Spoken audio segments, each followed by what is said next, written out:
Hi YouTube, this is KP with KP Details. Today I will be washing this 2021 Toyota Camry Hybrid. Beautiful car. It definitely looks more gray than silver, and the flecks in it weren't really showing up when I first got it. Just water coming through the door jambs and has a little dirt catching the dirt, and so that's why you're getting all those stains down at the bottom there. We've got some bugs, we've got some just normal staining there on the hood area. Headlights, of course, are looking great because they're brand new. Inside the wheel barrels have some brake dust and dirt, and then the rest is just normally what you're seeing on a car from it being outside in South Florida. And on the back windshield there was a bit of dirt and whatnot that I'm assuming was just kicked up from the road. So because the car had been driven over to me, and just been driven over to me, I started with the wash.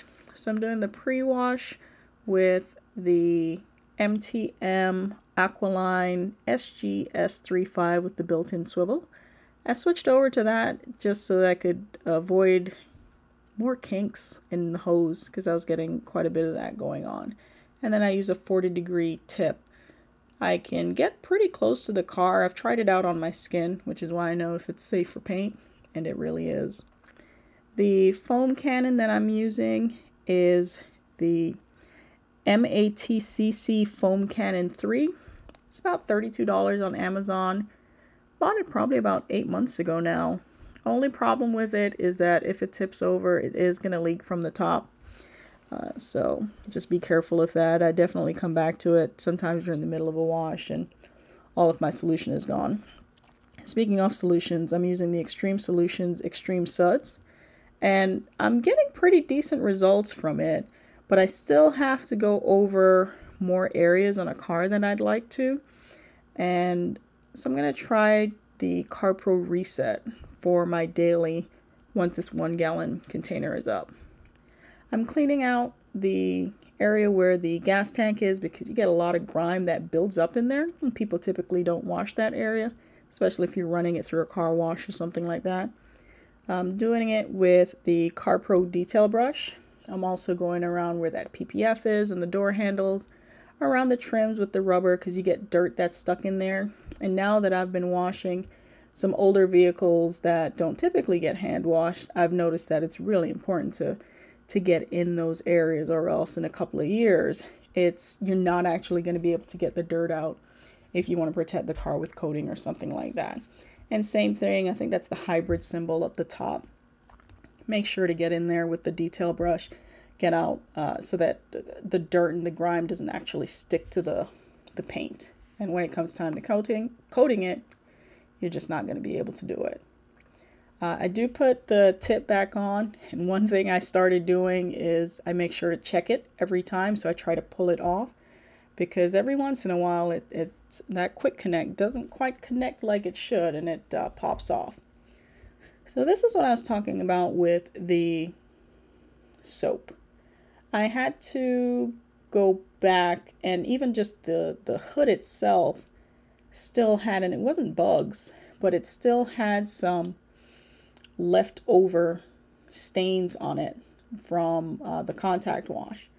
And so this is the second time I'm actually doing a contact wash on it, because the way that it came out, wouldn't be able to give it back to the customer that way. Not with a hand wash. You know, you get the benefit of being able to spend time with the car.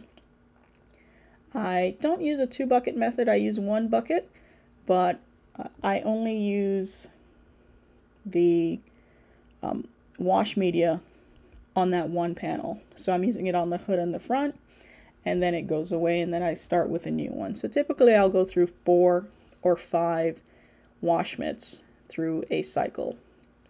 So I decided to machine wax this car because when I was washing it, I noticed that there was no protection on it. And this one is, I'm in South Florida, so we definitely need our cars to be protected from the harsh sun and the bugs and everything else that we're getting down here. So I am using the Chemical Guys. It's the Torque X with the 5-inch backing plate. It's a dual action polisher, And then I pair it with the 5-inch Lake Country CCS pads in black. So this is really just a finishing pad. It works great for waxes, and the wax that I'm using is the Turtle Wax, the Hybrid Solutions, the graphene line. Love the wax. 3 dots by the time I'm doing it here. Spreads great. Does not give me any dust. You will not find any dust in the crevices of this car. Even though it says it can be used on glass, I definitely will not use it on glass again because it leaves an oil behind, even when I used the 2 rag method to clean it up. So I used 1 rag that was wet and then came behind it after with 1 rag that was dry. I ended up having to use an all-purpose cleaner degreaser on the windows to get that off, and just left the windows bare because I didn't like that. Here I did, with all of my details, I will hand wax the door jambs so that you're not getting that staining that we were seeing originally down at the base. So little hand wax goes a long way. All the jambs and the trunk. So here is the finished product. Of course, I waxed in here. You can really see how this paint just pops now. And you see my reflection very clearly. You see the little PPF too, they put it on the doors. On the infotainment screens nowadays, I didn't do it yet here, but I'm just using a microfiber cloth and just have it be damp, because in my own car I used a cleaner on it and actually took off the UV coating that was on top of it. So I'm not taking that chance again now with any other cars. And so this is going around the front. All the bugs are off. Plastic in the front looks fantastic. The plastics were dressed with Carpro Pearl, as well as the wheels. I was trying to get a shot inside of the wheels, but the way the sun was just wasn't working out for me. But I mean, look at all that's a gorgeous paint. When it is clean, it is a gorgeous paint. And made sure to clean out in that area too, because we were getting some buildup that was starting. I believe the car was about 6 months old at the time that I did this detail. Thank you for coming by. Please remember to subscribe, like, comment, or share. If you'd like to would like your car detailed, please contact me at info@kpdetails.com. Thanks for watching.